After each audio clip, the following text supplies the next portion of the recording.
अब वैभव commerce classes में हम लोग देखने वाले हैं और शुरू करने वाले हैं अपना नया क्लासेस ऑडिटिंग का। ठीक है, आप लोग सब लोग जानते हैं पेपर नंबर 8 है हमारा ऑडिटिंग। धीरे धीरे हम लोग सारा क्वेश्चन देखेंगे।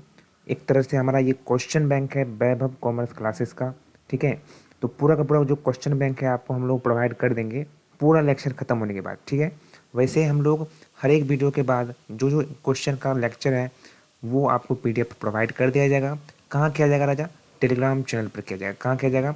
तो हमारे जो टेलीग्राम चैनल है उस पर किया जाएगा। अगर अभी तक नहीं ज्वाइन कर लेना, हज़ारों बच्चे ज्वाइन किए हैं, लाभ उठा रहे हैं। पीडीएफ आपको बिल्कुल मिलता है वहाँ पर और 100% मिलता है। आराम से आप वहाँ पर ले सकते हैं। आज पहला क्वेश्चन देखने वाले हैं और जो भी क्वेश्चन देखेंगे सारा का सारा आपके एग्जाम में छप जाएगा। कहीं कोई जाने की जरूरत नहीं है, चिंता करने की जरूरत नहीं है। आपको मैं दिखा दूंगा सर, बिल्कुल क्वेश्चन यूं यूं छपेगा आपके सामने। जब आप एग्जाम में जाओगे ना राजा, आपको दिखेगा। एग्जाम से पहले भी आपको प्रीवियस क्वेश्चन जब कराएंगे तो आपको दिखा देंगे कि ऐसे ऐसे मिलता है। पूरा पूर्ण विश्वास से बने रहिए, आंख बंद करके भरोसा कीजिए वैभव कॉमर्स क्लासेस पे। जो ये इंडस्ट्री है ना राजा, आज से नहीं है, बहुत साल से है, आप लोग जानते हैं। चलिए बिना किसी देरी के हम लोग शुरू करते हैं। पहला क्वेश्चन है, what do you mean by auditing, explain its object. Auditing से आप क्या समझते हैं? ऑब्जेक्ट, उसका उद्देश्य क्या है? तो भाई यहाँ पर हम लोग क्वेश्चन देखेंगे, इस तरीके से लिखना है आंसर। सबसे पहले हिंदी मीडियम में देखेंगे, उसके बाद इंग्लिश मीडियम में देखेंगे। और इंग्लिश वाले समझते जाओ, हिंदी में भी समझो, क्योंकि समझना बेहतर है। क्योंकि इतना बड़ा याद नहीं रहेगा, समझोगे तो सारा लिख दोगे, फटाफट फटाफट से लिख के आ सकते हो, समझे रहेंगे। अगर आप रटोगे तो कभी नहीं, फिर भूल जाओगे। आज रटोगे कल भूल जाओगे। तो रटाना नहीं है, याद करा देंगे, इसी क्लास में आपको याद भी करा देंगे। चलिए सर, ऑडिटिंग क्या है? ऑडिटिंग का अर्थ होता है कि किसी संबंध, संगठन, संस्था या व्यक्ति की वित्तीय पुस्तकों, रिकॉर्ड्स, खातों और लेन देन की स्वतंत्र और व्यवस्थित जांच करना होता है। जांच करना होता है पुस्तकों की। पुस्तकों मतलब वित्तीय पुस्तक राजा, वित्तीय पुस्तक, रिकॉर्ड्स, खाता, लेन देन जो स्वतंत्र होता है, और लेन देन की स्वतंत्र और व्यवस्थित जांच। स्वतंत्र जांच, ये सबसे बड़ा अच्छा बात है कि जो एक ऑडिटर होता है वो स्वतंत्र जांच करता है। क्या करता है? स्वतंत्र मतलब क्या होता है? इंडिपेंडेंट होता है। मतलब किसी के दबाव में, किसी के प्रेशर में नहीं होता राजा। किसी के प्रेशर में होता है क्या? नहीं, किसी के दबाव में नहीं होता है। इसका जो मुख्य उद्देश्य होता है, यह सुनिश्चित करता है कि वित्तीय विवरण और अन्य व्यावसायिक जानकारी, मतलब जो वित्तीय विवरण है ना, जो भी वित्तीय विवरण है, जैसे बैलेंस शीट हो गया, पीएनएल हो गया, कैश फ्लो स्टेटमेंट हो गया, और व्यावसायिक जितनी भी जानकारियां हैं कि जितना कितना खरीदा है, कितना उसका लागत में बिजनेस बैठाया है, पूंजी कितनी लगाई है, कितना इन्वेस्टमेंट किया है, कितना खर्चा किया है, वो और सभी नियमों, विनियमों और मानकों के अनुरूप हो।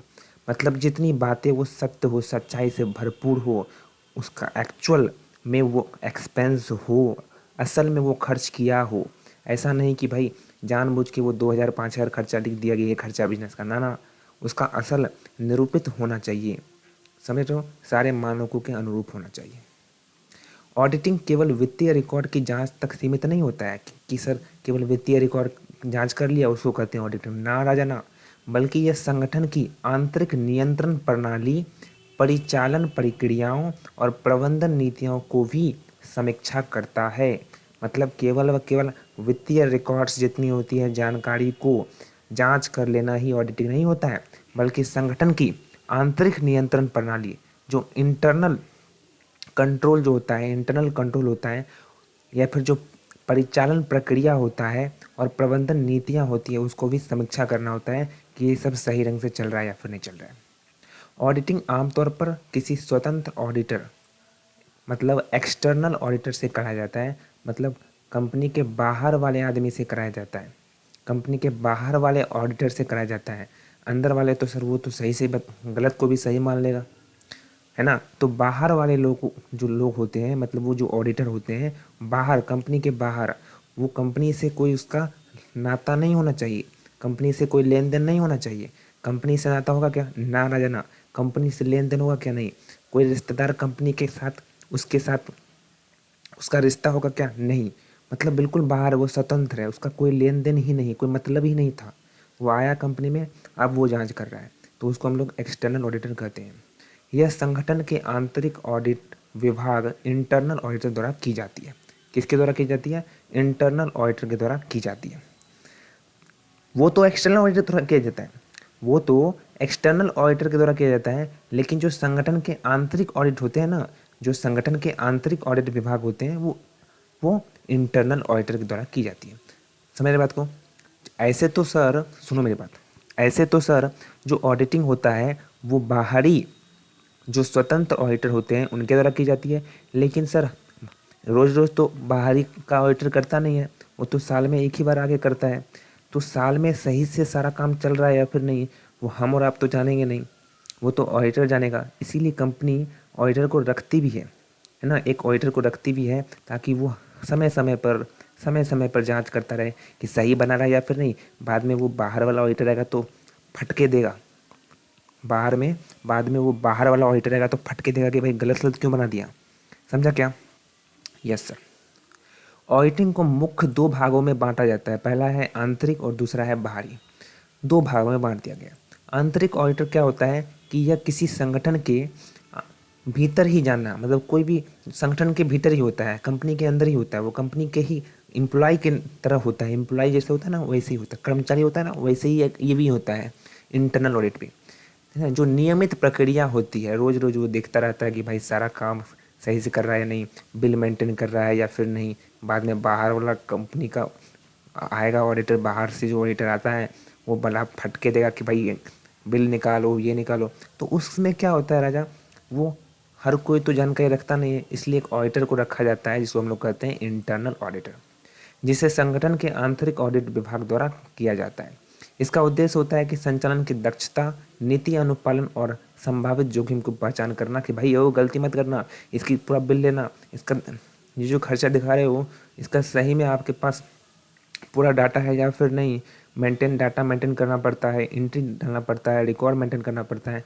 तो वो सब कुछ बोलेगा कि इंटरनल ऑडिटर ये सारा चीज काम देखता है। अब बात करते हैं राजा बाहरी ऑडिटर। बाहरी जो ऑडिटर होता है ना, वो क्या होता है, वो होता कौन है सर? सीए होता है या फिर सीपीए होता है। इसे स्वतंत्र प्रमाणित करते हैं सीए को। इसके उद्देश्य वित्तीय विवरणों की सत्यता और निष्पक्षता की जांच करना होता है, ताकि जो निवेशक है, सरकारी संस्थाएं हैं, अन्य हितधारक हैं, उन पर भरोसा कर सके। मतलब क्या है कि जो बाहर के ऑडिटर आएंगे, जो सीए हैं, मतलब बाहर के ऑडिटर मतलब कौन है? सीए हैं। जो सीए हैं वो क्या करेगा, कंपनी में जाकर सारी चीज़ों को ऑडिट करेगा, जांच पड़ताल करेगा कि भाई सही है कि नहीं। आप दिखा रहे हो कि भाई इतना रुपया आपके पास है, असल में है कि नहीं कंपनी के पास।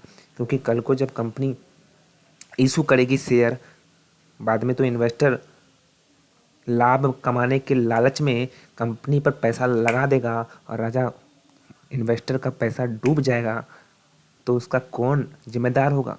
इसीलिए ऑडिट कराया जाता है। और सीए एक बार वहाँ पर सीए का वहाँ पर क्या हो जाए, ये दक्षता हो जाए, सत्यता निरूपण हो जाए और सीए कह देता है कि यहाँ बिल्कुल सारी चीज़ें सत्य है, बिल्कुल सत्य है ना, सत्यनारायण है। तो राजा एक बार सीए कह देता है, एक बार जो ऑडिटर है एक बार सीए जो कह देता है ना, तो वो मान लिया जाता है कि बिल्कुल सारी बातें सही है, कंपनी के पास पैसा है, इतना इतना है, कंपनी ने लाभ बहुत कमाया है, कंपनी के पास इतना सारा एसेट है, कंपनी के पास इतना सारा कैपिटल है, ये मान लिया जाता है। ताकि जो निवेशक है, जो पैसा हम और आप पैसा लगाने वाले हैं कंपनी में, तो हम उसी के भरोसे बैठे हैं और हम उसी के भरोसे क्या करेंगे, पैसा लगाएंगे, ताकि एक क्या हो सके, भरोसा कर सके। समझा क्या? चलिए सर। ऑडिटिंग को वित्तीय ऑडिट, परिचालन ऑडिट, अनुपालन ऑडिट, प्रदर्शन ऑडिट आदि विभिन्न प्रकारों में बांटा जा सकता है ना। वित्तीय ऑडिट मतलब जो वित्तीय financial balance sheet, PNL, cash flow statement ये सब देखने वाला। परिचालन मतलब जो एक्सपेंस खर्चा देखने वाला। अनुपालन ऑडिट मतलब कि भाई रोज रोज का काम है, रोज रोज देख रहा है कि भाई जो ऑपरेट हो रहा है, रोज रोज का खर्चा, रोज रोज का कमाई, उसको देखना। प्रदर्शन ऑडिट के परफॉर्मेंस देखना है कि भाई क्या परफॉर्मेंस है, उस पर ऑडिट करना। ये विभिन्न प्रकार में बांटा जा सकता है। क्या सर? लाइक का बटन दबा देना, इतने बढ़िया से पूरा एक्सप्लेनेशन है, लेक्चर है, अच्छा क्लास चल रहा है, और लाइक जरूर कर देना भाई। चलिए सर, अब बात करते हैं एक्सप्लेन इट्स ऑब्जेक्टिव। उद्देश्य क्या है? तो ऑडिट का पहला उद्देश्य है कि वित्तीय रिकॉर्ड की सटीकता सुनिश्चित करें कि जो वित्तीय रिकॉर्ड है मतलब बैलेंस शीट, पीएनएल है, प्रॉफिट एंड लॉस अकाउंट है ना, आय व्यय जो खाता बोलते हैं जिसको हिंदी में आय व्यय खाता है, या ट्रेडिंग अकाउंट है जो व्यवसायिक अकाउंट है। तो वो सबको सटीक सुनिश्चित करना कि भाई हाँ सटीक है, बिल्कुल सही है, बिल्कुल ये सही है ना, बिल्कुल ये सही है। ऑडिटिंग का प्रमुख उद्देश्य क्या होता है कि ये जांचना होता है, क्या होता है, ये जांचना होता है कि ये जो संगठन है उसके द्वारा प्रस्तुत वित्तीय विवरण जैसे बैलेंस शीट, आय व्यय नकदी प्रवाह विवरण जिसको हम लोग अंग्रेजी में कैश फ्लो स्टेटमेंट कहते हैं, क्या वो सही है, क्या वो निष्पक्ष है। इससे यह पता चलता है कि खातों में कोई हेराफेरी या त्रुटि तो नहीं है, त्रुटि तो नहीं है। उसके बाद दूसरा बात करते हैं धोखाधड़ी। दूसरा है धोखाधड़ी और त्रुटियों की पहचान करना। ऑडिटिंग से यह पता लगता है कि क्या किसी प्रकार की धोखाधड़ी या त्रुटियां मतलब एरर वित्तीय विवरणों में की गई है क्या। कभी कभी कर्मचारी या प्रबंधन वित्तीय हेराफेरी कर देते हैं। जी हाँ दोस्तों, वित्तीय हेराफेरी कर देते हैं, घपला कर देते हैं, जिससे निवेशक जो होते हैं मतलब हम और आप इन्वेस्टर जो होते हैं, अन्य हितधारकों को नुकसान हो जाता है। हम तो भाई समझ के, हम तो समझे थे उसे, है ना, देव मानुस, है ना, लेकिन बाद में वो क्या निकल जाता है राजा। समझ जाओ बात को, है ना। तो यही चीज़ होता है कि भाई निवेशक जो है या अन्य हितधारक है उनका नुकसान नहीं होना चाहिए किसी प्रकार से। धोखाधड़ी कर लेते हैं कंपनी, तो इसलिए ऑडिट कराना बहुत ज़रूरी हो जाता है। ऑडिटिंग से ऐसा धोखाधड़ी को उजागर किया जाता है कि भाई तुरंत सीए पकड़ेगा कि भाई ये तो घपला कर रहा है, ये बता रहा है इतना लाख का हमारे पास नेटवर्थ है तो भाई हज़ार भी नहीं। तो यहाँ पर ये वाली बात हो जाती है सर। तीसरा है आंतरिक नियंत्रण प्रणाली का मूल्यांकन करना। आंतरिक नियंत्रण जो होता है प्रणाली जिसको हम लोग इंटरनल कंट्रोल सिस्टम कहते हैं, उसकी जांच करना होता है। ऑडिटिंग का एक महत्वपूर्ण उद्देश्य होता है। इसमें यह सुनिश्चित किया जाता है कि जो संगठन के संचालक सुचारू सुचारू रूप से हो रहे हैं, मतलब संचालन रोज रोज हो रहा है, चल रहा है, बिजनेस चल रहा है, ऐसा नहीं कि बैठे हैं भाई सुतल हैं महीना भर साल भर और दिखा रहा है कि इतना रुपया हुआ, अरे क्या। तो उसे कहते हैं इंटरनल कंट्रोल सिस्टम। ये देखता है, जांच करता है कि भाई रोज़ यहाँ पर बिजनेस हो रहा है, क्या धंधा हो रहा है तो किस चीज़ का हो रहा है। चौथा, कानून और विनियमों के अनुपालन कंप्लायंस की जांच करना। जो कानून है, क्या कानून से कंपनी चल रही है, क्या पूरी पूरी कानून से कंपनी चल रही है कि नहीं चल रही है, ये चीज़ देखा जाता है। चल रही है तो कितने अच्छे से चल रही है, नहीं चल रही है तो क्या कारण है, ये देखा जाता है। कर निर्धारण, कर तो दे रही है, टैक्स दे रही है कि नहीं, उसका अनुपालन कर रही है कि नहीं, भुगतान कर रही है सही तरीके से कि नहीं, चोरी तो नहीं कर रही है, ये देखते हैं। निवेशकों और अन्य हितधारकों को विश्वास बनाए रखना कि जो निवेशक होते हैं, शेयर धारक होते हैं, सरकारी एजेंसियां होती हैं, उनके हितधारकों को आश्वासन देता है कि जो कंपनी की वित्तीय स्थिति पारदर्शी और विश्वसनीय हो। इससे निवेशकों का संगठन पर विश्वास बना रहता है और वे कंपनी में निवेश करने के लिए प्रोत्साहित होते हैं। सातवां, व्यावसायिक कार्यों की दक्षता और प्रभावशील बढ़ाना। ऑडिटिंग से केवल वित्तीय रिपोर्टिंग में सुधार नहीं होता है, बल्कि यह प्रबंधन को उनके व्यावसायिक कार्यों को अधिक कुशल और प्रभावी बनाने में भी मदद करता है। इससे संसाधनों का अधिकतम उपयोग सुनिश्चित किया जाता है और अनावश्यक व्यय को रोका जा सकता है। जो खर्चे हैं उसको रोका जाएगा। और ऑडिटिंग से केवल वित्तीय रिपोर्टिंग नहीं होता है, बताया था आपको, वित्तीय रिपोर्टिंग नहीं होता है, बल्कि प्रबंधन को उनके व्यावसायिक कार्यों को भी अधिक कुशल और प्रभावी बनाने में भी मदद करता है। आठवां, गलतियों और विसंगतियों सुधारना। ऑडिटिंग प्रक्रिया के दौरान यदि किसी प्रकार की गलती हो जाती है, अगर गड़बड़ी हो जाती है तो उसे सुधारने के लिए भी सुझाव दिए जाते हैं। अगर ऑडिटिंग जो प्रक्रिया होता है ना, प्रक्रिया होता है, उसमें गलती भी हो सकती है राजा, है ना, तो उसको सुधार करने का काम किया जाता है। इससे संगठन भविष्य में बेहतर तरीके से अपने वित्तीय रिकॉर्ड को मेंटेन कर सकते हैं। उसके बाद बात करते हैं वित्तीय योजना और निर्णयों को बेहतर बनाना। जब एक ऑडिट रिपोर्ट संगठन को उसकी वित्तीय स्थिति और आंतरिक नियंत्रण प्रणाली के बारे में स्पष्ट जानकारी देती है तो प्रबंधन बेहतर निर्णय ले सकता है। तो ऑडिट करने से क्या होता है, ऑडिट रिपोर्ट संगठन को उसकी क्या करती है, वित्तीय स्थिति बताती है, आंतरिक नियंत्रण प्रणाली बताती है और उसके बारे में स्पष्ट जानकारी देती है। तो प्रबंधन बेहतर निर्णय ले सकता है और भविष्य की योजना और रणनीति भी अधिक प्रभावी बन सकते हैं। उसमें सहायक भी होता है। कुछ ऑडिट के लाभ हैं। पहला, विश्वसनीय बढ़ाना। एक विश्वास हो जाता है, ऑडिट करने से विश्वास यहाँ पर हो जाता है। दूसरा, धोखाधड़ी से भी रोकथाम होता है, धोखाधड़ी नहीं हो सकता है।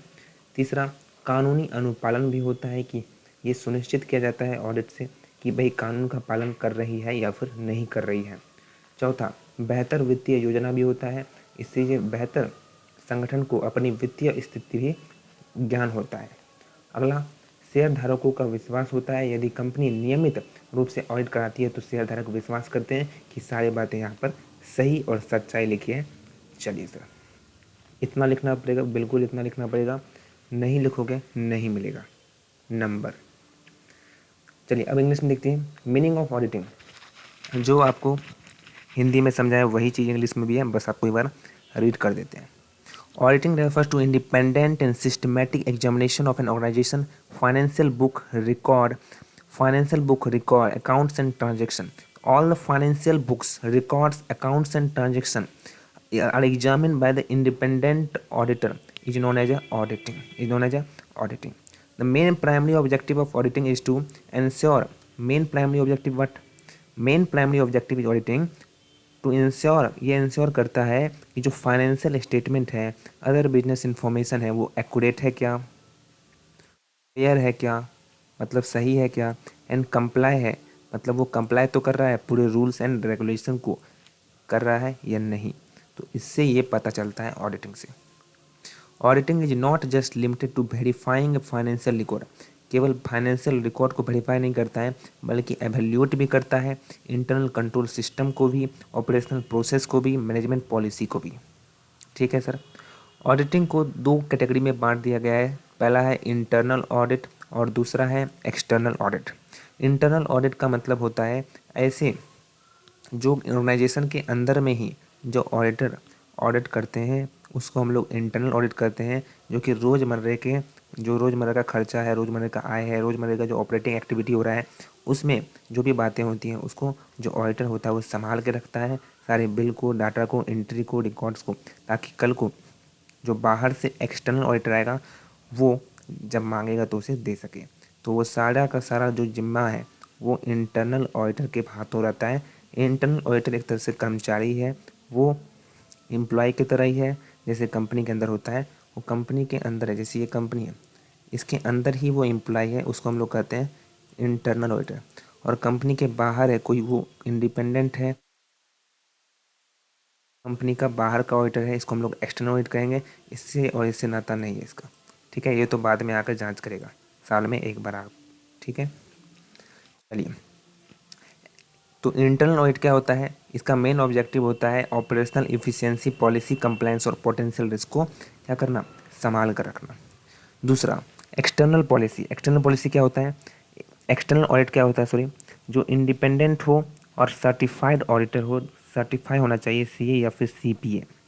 ये जो ऑडिट एम है इनका कि भाई वेरीफाई करे accuracy, fairness of financial statement, ताकि जो इन्वेस्टर हैं और हम और आप, गवर्नमेंट एजेंसी है या अदर स्टेक होल्डर है, वो रिलाई कर सके, भरोसा कर सके। ऑडिटिंग को डिवाइड कर सकते हैं बहुत सारे डिफरेंट टाइप में, जैसे financial audit, operational audit, compliance audit, performance audit, अब उसके हिसाब से। ठीक है।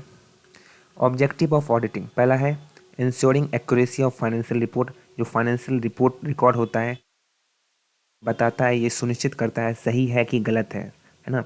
अब इसका मेन उद्देश्य होता है कि फाइनेंशियल रिकॉर्ड को एक्यूरेसी दिखाना, सुनिश्चित करना कि एक्यूरेसी है कि नहीं। जैसे फाइनेंशियल रिकॉर्ड में बैलेंस शीट आ गया, इनकम एंड स्टेटमेंट आ गया, पीएनएल अकाउंट आ गया, कैश फ्लो स्टेटमेंट आ गया, ये सब दिखाता है कि भाई बिल्कुल सही है, सही करके दिखाता है और इसका जांच करता है सही है या फिर नहीं है। ठीक है। उसके बाद डिटेक्टिंग फ्रॉड एंड ईरर। जो फ्रॉड होता है, ईरर होता है, उसको डिटेक्ट करता है, उसका जांच करता है कि जो फ्रॉडलेंट एक्टिविटी है या फिर ईरर है इन फाइनेंशियल रिकॉर्ड में, वो उसको डिटेक्ट करता है ना, कि क्या ईरर है, क्या फ्रॉड कर रहा था कंपनी, तो उसको ईरर या फिर डिटेक्ट को जांच करता है। तीसरा evaluate the internal control system को भी एवेल्यूट करता है, जिसमें कि ये ताकि रिस्क कम हो सके, फ्रॉड करने का चांस कम हो सके। Checking the compliance with regulation, कानून, लॉ और रेगुलेशन को देख सके कि जो कंपनी है वो लॉ और रेगुलेशन से चल रही है या फिर नहीं चल रही है, उसका पालन कर रही है या फिर नहीं कर रही है, ये देखता है। सबको पूरा लिखना है। ठीक है। उसके बाद है assessing tax liability and compliance. Tax दे रही है या फिर नहीं, समय पर सही दे रही है या फिर नहीं, कोई चोरी तो नहीं कर रही है, ये दिखता है।